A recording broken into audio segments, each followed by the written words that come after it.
اور اس کو اسی وجہ سے پیار سے دکھاتا ہے نا یہ خود ایک جوٹا ہے، یہ ماں نے جوٹا پیدا کیا ہے، اسی وجہ سے اس جوٹے کو جانوروں سے پیار ہے۔ اب اس کی چھوٹی بڑی چنی منی آنکھیں ہیں نا، ان چنی منی آنکھوں سے نا ہزار کوشش کے باوجود بھی آنسو نہیں نکل رہے تھے۔ وہ آنسو کس کو دکھائے جا رہے تھے میرے پیارے بہن بھائیو؟ یقیناً آپ لوگ بھی ماشاءاللہ سے کافی زیادہ ایجوکیٹڈ ہوں گے، سمجھ چکے ہوں گے کہ یہ کس کو دکھا رہا ہے،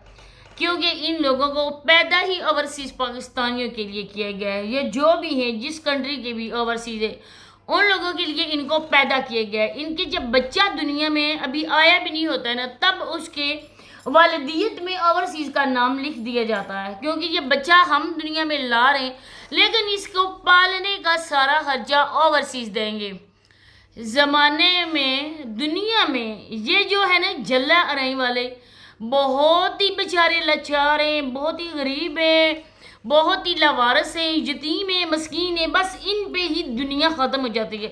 باقی دنیا تو مزے کر رہی ہے، نہ ہی کوئی بیچارہ انسان مجبور ہے، نہ ہی کوئی لاچار ہے، نہ ہی کوئی بچہ یتیم ہے۔ بلکہ بعض دنیا میں تو چھوٹے بچے جب پیدا ہوتے ہیں نا تو وہ اپنے لیے رزق روزی کا انتظام کرنے کے لیے نکل جاتے ہیں، لیکن یہ جلا ارائی والے واحد ہیں جو بوڑھے بھی ہو جائیں نا اور قبر تک بھی پہنچ جائیں نا، لیکن ابھی بھی اپنی بیویوں کی گود میں رہتے ہیں۔ مائیں تو چلی جاتی ہیں لیکن بیویاں ان کو اپنی گود سے نہیں اتارتی ہیں، کیونکہ وہ ان کو منہ دکھائی میں ہڈ حرام قسم کے لچے لفنگے جواری ان کو ملتے ہیں۔ اب یہ جو رو رہا تھا، یہ جو ان دیکھے آنسو آپ کو دکھا رہا تھا، ان بے آنسو دکھا رہا تھا، ذرا اس سے پوچھے نا کہ اس نے ہاتھوں میں چوڑیاں مردود نے پہنی ہوئی ہیں، یہ مردود کام کیوں نہیں کر سکتا ہے؟ یہاں پر آ کے اپنی عزت کا خود ہی اپنے ہاتھوں سے جنازہ نکال رہا ہے، خود اس عورت کو جس کا بدی وہ کہتے ہیں نا کہ ماں سے، اسی وجہ سے جب باپ کو بد دعا نکالے باپ، تو یہ ہوتا ہے کہ باپ اگر بد دعا دینا اپنی اولاد کو تو اس کی بد دعا لگتی ہے، لیکن ماں اگر دینا تو ماں کی بد دعا نہیں لگتی ہے، کیونکہ وہ تو ایک ہوتا ہے نا کہ محاورہ 32 دہار شیر نہیں بخشیں گے، مطلب کہ دودھ جو پلایا ماں وہ نہیں بخشے گی،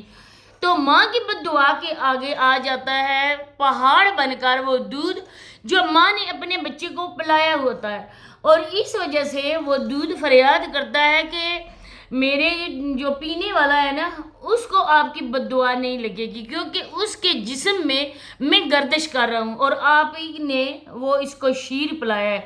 تو اس وجہ سے ماں اگر چاہے بھی تو اولاد کو بد دعا نہیں لگ سکتی۔ لیکن یہ جو بندہ ہے نا یہ اپنی ماں کو گالی دے رہا ہے، اس ہڈ حرام نامراد کو اتنی شرم نہیں ہے کہ میں اپنی ماں کو دنیا کے سامنے ذلیل کر رہا ہوں۔ ٹھیک ہے تمہیں کہنے کا ہوش ہے، آئی ہوپ سو تمہیں کہنے کا ہوش ہے سانڈ، ہائے تم جیسا تو وہ ایک ہوتا تھا نا کوڈو کا ڈرامہ آپ لوگ دیکھتے ہوں گے نا، وہ بیچارہ تو اب اس دنیا سے چلا گیا، اللہ پاک اس کی بے حساب مغفرت فرمائے، جاوید کوڈو، اور اس نے اپنا دوسرا جو ہے ادھر روپ چھوڑ دیا ہے، یہ وہ جاوید کوڈو ہے جو کام نہیں کر سکتا بیچارہ، جس بیچارے نے ایک پیسے والی عورت کو چنا، آج کس کی معافی مانگ رہا ہے؟ کس کی معافی مانگ رہا ہے سانڈ؟ ان بچوں سے معافی مانگی، کہتے ہیں ہم نے کوئی گناہ کیے ہوں گے، گناہ تم لوگ کر رہے ہو، کیے نہیں ہوں گے بلکہ روز کے روز کر رہے ہو گناہ، جب تک یہ نکاح حلال نہیں ہوگا نا تم لوگوں کے رشتے کو کوئی ایکسیپٹ نہیں کرے گا،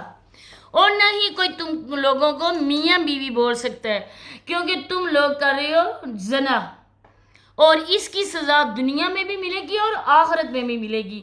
بچوں کی ماں کو جدا کرنے والا سانڈ، یہ چنی منی آنکھوں والا کٹا، اس کو اتنی شرم نہیں ہے کہ میں کیا بول رہا ہوں، میں کیا کر رہا ہوں؟ ہمیں بھی اس کے لیے ایسی لینگویج یوز کرنے کا بالکل بھی کوئی شوق نہیں ہے،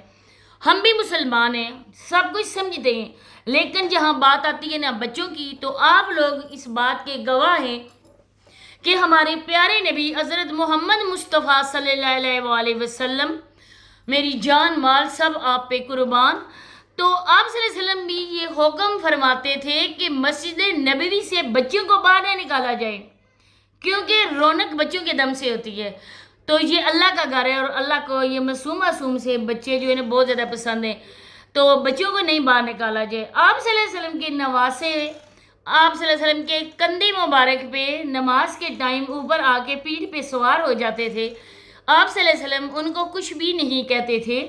تو یہ کیا چیز ہے گنہگار انسان؟ اس گنہگار انسان نے ان معصوم بچوں سے ان کی ماں چھینی، کیا وہ معاف کر دیں گے؟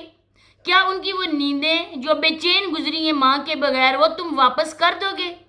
نہیں، نہ تو یہ ناٹک بھی نہ کرو. اسی کے ساتھ اجازت چاہتی ہوں. اللہ حافظ.